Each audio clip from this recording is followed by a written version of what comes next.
C'est possible d'avoir un fou rire seul, sachez-le. Je refais mon clap. Here we go. Aïe. Coucou, c'est Doro. Comme pour pas mal de monde, mon confinement s'est majoritairement traduit par avoir plus de temps pour moi, chez moi. Ça l'a isolé dans mes tourments, dans un tourbillon d'ennui et de déni. Pour certaines personnes, ça a été l'occasion d'apprendre à faire du pain maison. Pour d'autres, ça a été une longue et lente observation de ce que ça fait sur le cuir chevelu d'arrêter le shampoing. Ah ouais, tiens. Évidemment, on n'oublie pas les caissières, les éboueurs, les soignants, les chauffeurs. Cette vision du confinement reste un luxe, et sans les gens en première ligne, on ferait pas les malins. Merci. Mais personnellement, je peux pas m'empêcher de voir dans cette vie enfermée une période nationale d'introspection forcée, parce que de toute façon, il y avait pas grand chose d'autre à faire. Est-ce que si j'étais née à une autre époque, j'aurais quand même les cheveux bouclés? Je pense que j'ai jamais vraiment connu mon père. Alors peut-être que toi aussi, t'as une grande révélation pendant ce confinement, et si c'est le cas... Oh, ce truc de beauf... Raconte-nous dans les commentaires. Et nous, on va te raconter les nôtres. Propulsé par mademoiselle.com. Ça swing. Étant la première à crier sur tous les toits que je suis de nature introvertie, je pensais que j'allais me faire un plaisir de n'adresser la parole qu'à mes amis, ma famille et mes collègues. Je me voyais éviter toute autre interaction sociale non sollicitée avec un doux sourire apaisé. Prendre des vacances de mon rôle d'humaine en gros. Mais dès la deuxième semaine, je me suis vue tenir la jambe à des employés de commerce de proximité qui avaient rien demandé. Dans les activités demeure autorisées, liste des commerces sur service-public.fr. Puis j'ai trouvé d'autres moyens pour recommencer à parler avec des inconnus. Je suis retournée sur chatroulette et il y a plus que des pénis. Des kilomètres de bits. Mais des kilomètres, hein, faut aimer. Et enfin, j'ai surtout réinstallé des applis de rencontre que j'avais supprimés de mon téléphone il y a des mois. Ça m'a fait bizarre de réaliser à quel point ça pouvait me manquer de parler avec des gens avec qui j'ai rien en commun. Leur demander comment ça va, rebondir, leur faire des blagues, mais nulles. Team blague de tonton. Ouais. Et comme j'avais tendance à le faire de temps en temps dans la file d'attente des toilettes des bars par exemple. En gros, je pensais que mon énergie sociale, c'était juste une jauge. Une seule barre d'énergie qui se vide progressivement et qui se recharge quand je passe du temps toute seule. Mais en fait, dedans, il y a plein de sous-catégories. Il y a le travail avec les collègues, les gens que je peux croiser, rencontrer pour les tournages, tout ça. Il y a la famille, les amis, et en fait, il y a aussi les inconnus dedans. Et j'ai de l'énergie pour des inconnus. Et quand je la dépense pas, bah ça me manque. Et ça, bah je le savais pas. De mon côté, je me suis rendu compte que je sais pas vraiment prendre soin de moi. Ce qui peut se voir par exemple à l'état actuel de mes sourcils. Non, c'est faux, c'est parce que j'ai la flemme de les épiler. Dans la vie normale, je taffe et en fait j'ai un rythme de vie assez soutenu, c'est-à-dire que je travaille la journée 5 jours sur 7. Le soir, je vois souvent des gens. Je vois mes copains au bar, ou je vois mon mec, ou je vois mes copines. Généralement, on va pas se mentir, c'est dans un bar, mais peut-être pour boire de la limonade, tu ne sais pas. Le week-end passe vite parce que les lessives, les courses, regarder 2 ou 3 séries et puis hop là c'est déjà fini, et puis souvent avoir un peu de vie sociale quand même. Donc en fait je passe jamais vraiment de temps posé avec moi-même à réfléchir, à méditer et tout, sauf que là, confinement, du coup, même s'il y a les Skypero et tout, c'est quand même pas pareil que de pouvoir juste sortir du taf et dire petite bière et après hop, petite bière. Du coup bah forcément tu passes plus de temps seul avec toi-même. Et je me suis rendu compte que je ne sais pas faire ça. Vraiment, je ne sais pas. Rester toute seule avec mes pensées, c'est ouf. En fait, à la base, je suis tombée sur un article qui expliquait qu'il y avait plein de millennials, donc les gens de mon âge en gros, et probablement de ton âge, qui passent leur temps à écouter des podcasts pour éteindre le bruit de leur propre cerveau. Et j'étais là, parce que j'écoute des podcasts vraiment tout le temps. Je suis incapable de faire quelque chose de mes mains sans écouter un podcast en même temps, parce que j'aime pas trop écouter de la musique, mais les podcasts c'est tout le temps. Genre pour te dire, quand je me brosse les dents, je lance un podcast et je tiens mon téléphone comme ça, tu vois, pour entendre le podcast. Genre cette personne ne va pas bien, cette personne ne peut pas être dans le silence pendant plus de 1 minute. Même 1 minute c'est très long en fait. J'ai lu cet article et je me suis dit oh là là c'est hyper intéressant. Et après j'ai réfléchi un peu plus parce que j'avais que ça à foutre pendant le confinement et je me suis rendu compte qu'en fait il y a plein de trucs que je fais très sincèrement et ça vient de moi pour faire plaisir aux autres, pour que les autres se sentent bien. Genre j'adore cuisiner pour les gens que j'aime, j'adore organiser des petits trucs, j'adore sortir, aller faire un truc que j'ai jamais fait juste pour expérimenter un nouveau truc avec quelqu'un que j'aime. Mais alors quand je suis toute seule mon gars, je fais R pour moi en fait. C'est compliqué de définir qu'est-ce que ça veut dire prendre soin de soi, parce qu'il y a tout un aspect un peu hyper genré quand t'es une meuf où on t'a appris que prendre soin de toi, ça veut dire faire en sorte que ton apparence corresponde aux standards de beauté. Donc typiquement, est-ce que c'est un moment de plaisir? Est-ce que c'est prendre soin de moi, de m'épiler mes putains de sourcils à la pince à épiler? Non, ce n'est pas un moment de plaisir, ce n'est pas quelque chose que j'apprécie. Donc tout l'aspect déjà prendre soin de soi genré, ça marche pas. Je sais pas faire ça, je le fais quand il faut mais c'est pas un plaisir. Et après il y a prendre soin de soi de façon pas genrée. En fait j'ai l'impression que les gens ils savent faire ça, genre ils font des trucs que pour eux, tu vois, genre ils aiment bien se cuisiner un petit plat ou tricoter ou créer des choses ou aller juste marcher dehors sans écouter un podcast en étant tout seul avec leurs pensées ou méditer ou tenir un journal intime ou tout ça. Je suis incapable de passer du temps sans rien faire avec moi-même ou de faire quelque chose qui n'a pas juste pour but d'occuper mon cerveau, genre regarder une série et tout. Et en même temps, peut-être que c'est ça prendre soin de ça. Ah, c'est dur à dire. Peut-être que c'est ça prendre soin de soi. Peut-être que c'est ça, prendre soin de soi, c'est juste faire ce qu'on a envie de faire au moment où on a envie de le faire. Et du coup, si j'ai envie de passer mes dimanches en slip à jouer à Animal Crossing, peut-être que c'est ça, prendre soin de soi.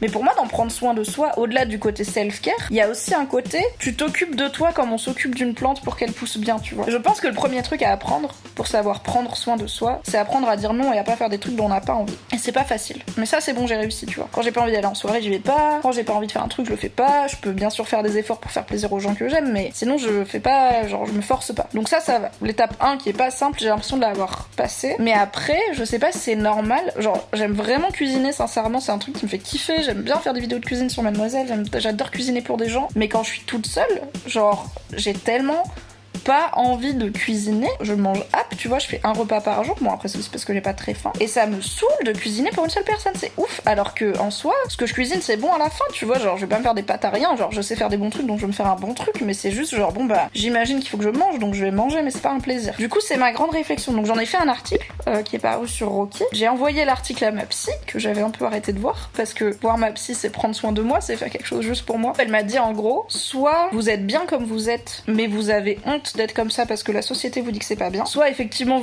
il y a des aspects frustrants dans ce que vous êtes pour vous, et du coup on va travailler sur ces aspects frustrants et comment les enlever. Bah je vous raconterai la suite, hein. Ça mutualise un petit peu, hein, n'est-ce pas? J'ai toujours pensé être une meuf plutôt versée dans le self-care, on aime se faire plaisir, on aime les bonnes choses, on aime ne pas se prendre la tête et tout, mais je me rends compte que seule livrée à moi-même pendant 2 mois, je suis un peu un petit animal quoi, genre je suis pas, je sais pas, je passe quand même beaucoup de temps à manger des nouilles instantanées en jouant à Animal Crossing, et c'est pas spécialement épanouissant. Du coup voilà, est-ce que j'ai besoin d'être entourée pour prendre soin de moi, ou est-ce que ma façon de prendre soin de moi est juste différente de ce que la société renvoie aux femmes? Affaire à suivre, mais au moins le confinement m'aura permis de découvrir ça. Alors que moi, j'ai pris un malin plaisir à ne parler à personne et à découvrir que je savais prendre soin de moi si je prenais le temps de m'écouter. Décidément, j'ai l'impression que ce confinement nous a permis d'explorer des parties inconnues de notre personnalité.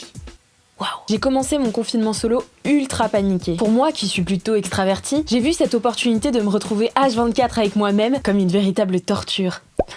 Et j'en ai voulu fort à tous mes potes qui, eux, alors qu'ils étaient enfermés à plusieurs avec leurs proches, ne prenaient pas vraiment de nouvelles de Planète Solitude. A.k.a. moi. On dirait dans ma bulle de Diams. Je suis vraiment restée seule trop longtemps. La FOMO est revenue frapper à ma porte en disant « Ils vivent leur meilleure vie sans toi ». Il y avait aussi les gens qui me disaient « Tu m'appelles hein, si tu te sens seule ». « Mais toi, appelle-moi, je suis toute seule tous les jours ». Oui, parce que je suis pas vraiment du genre à prendre mon téléphone et dire aux gens que j'ai besoin qu'ils m'aident. J'ai peur de les faire chier. Voilà tout. Du coup, j'attends tout simplement de mes amis qu'ils deviennent devins. C'est quand même pas demander la lune. Si. Alors, j'ai découvert qu'une autre personne pouvait me consoler et prendre soin de moi.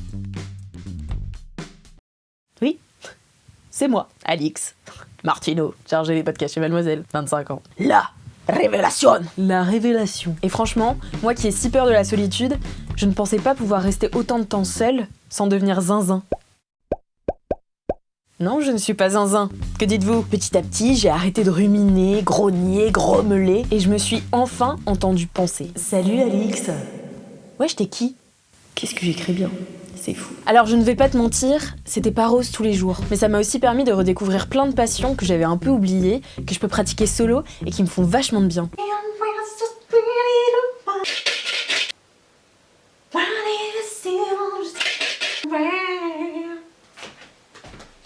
Et finalement, même si j'ai envie de revoir certaines personnes, je n'ai pas du tout hâte de reprendre le rythme de sociabilité effréné que j'avais avant. Parce que depuis, j'ai découvert que c'était bien trop cool de ne pas avoir de sommeil en retard. Ce confinement m'a donné la chance de véritablement renouer avec moi-même. D'ailleurs, j'en ai fait tout un article sur Mademoiselle que tu peux t'empresser d'aller lire.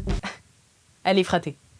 Va le lire s'il te plaît. Je m'y attendais un peu, mais pendant le confinement, ce qui m'a vraiment permis de rester saine d'esprit et de me vider la tête, ça a été de faire du sport. En fait, il faut savoir que moi, j'ai toujours été une meuf qui se considère comme pas sportive. Je faisais vraiment partie des meufs qui se faisaient toujours choisir en dernier dans les équipes de handball au collège. Et en fait, même encore maintenant, c'est vraiment l'étiquette que je me mets à moi-même, c'est-à-dire que dans ma tête, je suis une meuf pas sportive. Avant le confinement, je faisais un peu de yoga, j'en faisais à peu près 2 fois par semaine, mais c'est vrai que j'avais un peu du mal à en faire chez moi parce que je trouvais ça toujours moins satisfaisant que quand j'étais en cours. Je trouvais que j'étais moins efficace, que j'allais moins loin dans le travail. Et en fait, avec le confinement, j'ai pas trop eu le choix Donc je me suis mise à en faire chez moi. Surtout que ma prof habituelle s'est mise à faire des lives tous les soirs sur Instagram. Son compte c'est Anne-Julie Yoga. Tu peux aller la suivre et la soutenir car c'est vraiment très cool. Et elle faisait un système de donation en fait que je trouvais très sympa. Ça me permettait de contribuer à l'aider à vivre et en même temps à me faire kiffer. Donc c'était très cool. Et en fait je me suis vraiment rendu compte que le yoga c'était la coupure entre mon travail et le reste de ma journée. C'est-à-dire que habituellement, quand je travaille, j'ai 5 minutes de marche, ensuite 30 minutes de métro, ensuite 6 étages à monter pour vraiment passer à autre chose et arrêter de penser au travail. Alors que là, en fait, je passe ma vie sur mon canapé, donc déjà j'ai le dos niqué. Et en plus, j'ai jamais vraiment de coupure, j'ai jamais vraiment de moment où je suis en dehors de l'espace professionnel. Et du coup, le yoga, ça a un peu été ça. C'était le moment où je disais, ok, maintenant t'arrêtes de bosser, tu penses à autre chose, tu profites.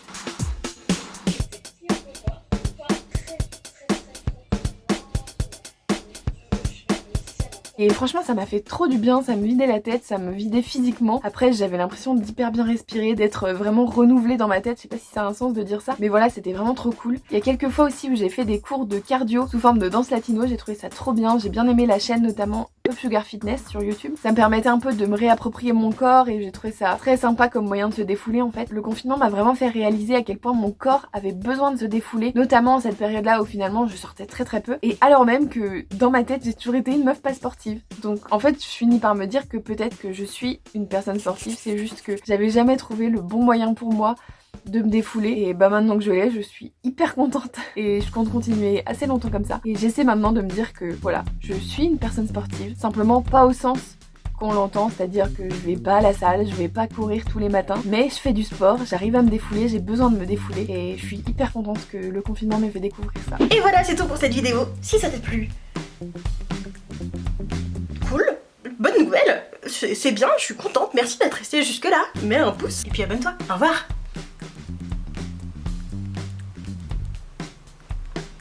C'est bizarre de tourner dans son lit ou pas? Ne prenez pas vraiment de nouvelles de Planète Solitude. J'y arriverai jamais. Maintenant ça me fait trop rire. Faut que je me calme.